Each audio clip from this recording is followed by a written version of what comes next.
Utilisé à la base en kinésithérapie, puis ensuite en prépa physique, le test de grippe ou test de préhension est un outil d'évaluation du système nerveux central. Le système nerveux central est un prédicteur de la force musculaire. En ce sens, et selon les résultats du test, il viendra nous donner des éléments importants sur l'état de fatigue générale. Proposé en début et en fin de cycle, le test de grippe additionné au RPE nous permettra d'adapter le volume et l'intensité, car avec un certain retour, nous apercevons que certains pratiquants arrêtent beaucoup trop tôt leur entraînement ou beaucoup trop tard, une fois que la fatigue s'est installée. Dans un deuxième cas de figure, nous allons parler des seniors.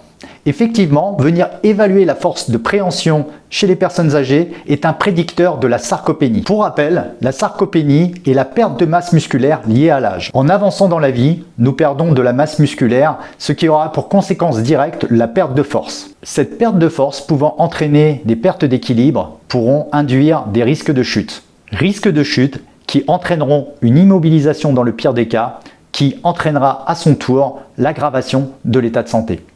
Vous l'avez compris, les enjeux liés à la sarcopénie sont importants. Sans vouloir vous choquer, l'espérance de vie d'une personne âgée après une fracture du col de fémur est de 58% la première année. Elle retombe à 20% pour les plus de 55 ans. La première façon de lutter contre la sarcopénie est l'activité physique. Plutôt de type résistance, l'hypertrophie, c'est-à-dire le grossissement du muscle, viendra combler les pertes musculaires liées à cette maladie. Avec des exercices adaptés, nous allons venir travailler autour de ces points fondamentaux. Comme d'habitude, si vous avez apprécié cette vidéo, n'hésitez pas à liker, à partager et à nous rejoindre sur les réseaux sociaux. À bientôt.